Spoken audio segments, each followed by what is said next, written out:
Good morning everyone. तर तुम्हा सर्वांचं स्वागत आहे परत एकदा आमच्या ज्ञानप्रबोधिनी या चॅनलमध्ये.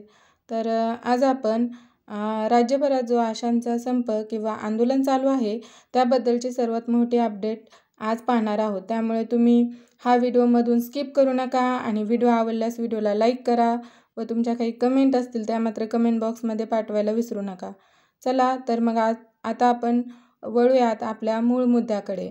तर बघा, महाराष्ट्र राज्य आशा गटप्रवर्तक कर्मचारी कृती समिती, माननीय अर्थमंत्री व माननीय मुख्यमंत्री यांच्या जाहीर ठोस आश्वासनामुळे आझाद मैदान मुंबई येथील ठिय्या आंदोलन व संपास तूर्त स्थगिती. तर हा जो आशांचा व गटप्रवर्तकांचा संप चालू होता त्यास तूर्त स्थगिती देण्यात आली आहे. आता डिटेल न्यूज आपण बघूया. तर बघा, कृती समितीचा एकमताने निर्णय. दिनांक 1/3/2024 मुंबई महाराष्ट्र राज्य आशा गटप्रवर्तक कर्मचारी कृती समितीच्या माध्यमातून 18 ऑक्टोबर 2023 ते 9 नोव्हेंबर 2023 दरम्यान संप केला. 1 नोव्हेंबर 2023 रोजी आरोग्यमंत्र्यांनी आशांचा मोबदला 7,000 व गटप्रवर्तकांच्या मोबदल्यात 6,200 रुपयांची वाढ करण्याचं जाहीर केलं. त्यानंतर मुख्यमंत्र्यांशी भेटून गटप्रवर्तकांनी 6,200 वरून 10,000 वाढ करण्याचं घोषित झालं. सदर वाढीचा GR राज्य शासनानं 12 जानेवारी 2024च्या अगोदर काढावा, अन्यथा 12 जानेवारीपासून राज्यातील आशा व गटप्रवर्तक बेमुदत संपावर जातील अशी नोटीस कृती समितीने राज्य शासनाला दिली. परंतु कृती समितीने दिलेल्या मुदतीत शासनाने GR न काढल्यामुळे नाईलाजाने संप करावा लागला. बघा, दिनांक 7 फेब्रुवारी 2024 रोजी शहापूर ते ठाणे पदयात्रा काढून 9 तारखेला मुख्यमंत्र्यांच्या वाढदिवसानिमित्त सुमारे 20,000 आशा व गटप्रवर्तकांनी माननीय मुख्यमंत्र्यांच्या वाढदिवसाच्या शुभेच्छा देऊन GR काढण्यासाठी त्यांच्याकडे साकडं घातलं. 9 व 10 तारखेला मुख्यमंत्र्यांच्या निवासस्थानी ठाणे येथे रस्त्यावर आंदोलन केलं. GR काढण्याबाबत शासन सकारात्मक असल्याचे माननीय मुख्यमंत्र्यांनी सांगितले व तेथून आंदोलन आझाद मैदान मुंबई येथे स्थलांतरित करून 11 फेब्रुवारी ते 1 मार्च 2024 पर्यंत सुमारे 20 दिवस ठिय्या आंदोलन केले. त्यानंतर बघा, अशा प्रकारे ठाणे व मुंबई असे मिळून 22 दिवस ठिय्या आंदोलन व सुमारे 50 दिवसांचा संप करून सरकारला राज्यातील आशा व गटप्रवर्तकांनी जेरीस आणलं. त्याबद्दल सर्व आशा व गटप्रवर्तक भगिनींचे व त्यांच्या लढाऊ वृत्तीचे हार्दिक हार्दिक अभिनंदन.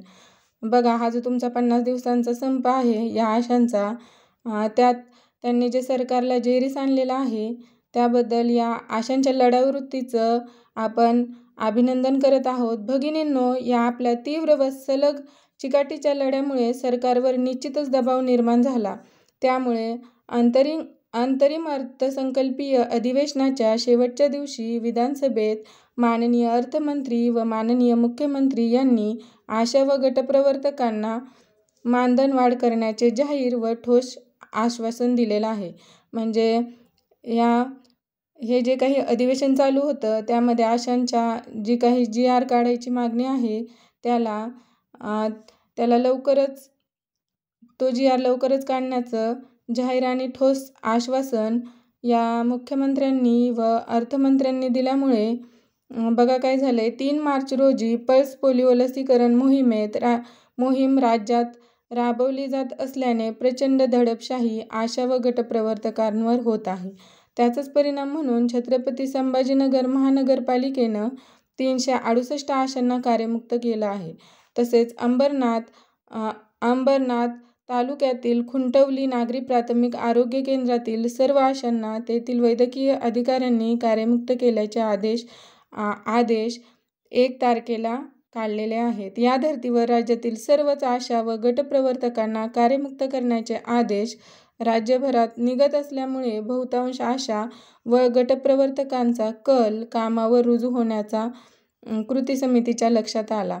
मागण्या तर मंजूर झाल्याच पाहिजेत, परंतु त्यासोबत सभासदांचा रोजगारही वाचला पाहिजे. त्यामुळे कृती समितीने 1 मार्च 2024च्या सायंकाळी 7:30 वाजता बैठक घेऊन सर्वानुमते आझाद मैदान मुंबई येथील ठिय्या आंदोलन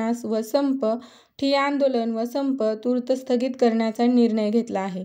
त्यामुळे राज्यातील सर्व आशा व गटप्रवर्तक भगिनींना जाहीर आवाहन करण्यात येते की आज 2 मार्च 2024 पासून आपल्याला नित्याच्या कामाला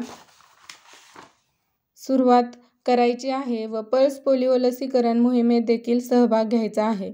आझाद मैदान मुंबई येथील आंदोलनस्थळी येऊन माननीय आमदार विजय वडेट्टीवार, विरोधी पक्षनेते विधानसभेचे माननीय आमदार अंबादास दानवे, विरोधी पक्षनेते विधान परिषदेचे माननीय आमदार बाळासाहेब थोरात, माननीय आमदार रोहित पवार, C2 राज्य सरचिटणीस व कॉम्रेड M.S. शेख, आयटक राज्य सरचिटणीस कॉम्रेड श्यामजी काळे तसेच विविध पक्षांचे आमदार तसेच विविध संघटनेचे पदाधिकारी यांनी दिलेल्या जाहीर पाठिंब्याबद्दल कृती समितीने त्यांचे आभार मानले. भगिनींनो, आपण लढाई हारलो नाही. कृती समिती GR काढण्यासाठी राज्य शासनाकडे सातत्याने पाठपुरावा करून GR काढूनच घेणार आहे. आपण हे आंदोलन व संप मागे घेत नसून तूर्तास स्थगित करत आहोत व शासनाला GR काढण्यासाठी वेळ देत आहोत. राज्यभर संप काळात आशा व गटप्रवर्तकांवर केलेली कारवाई त्वरित मागे घ्यावी तसेच संप काळातील आशा व गटप्रवर्तकांचे वेतन कपात करू नये अशी मागणी कृती समितीने शासनाकडे केली आहे. राज्यभरातील आशा व गटप्रवर्तकांची एकजूट बळकट करून लढूया. लढणाऱ्या सर्व आशा व गटप्रवर्तकांचे अभिनंदन. लढेंगे जीतेंगे हम सब एक है.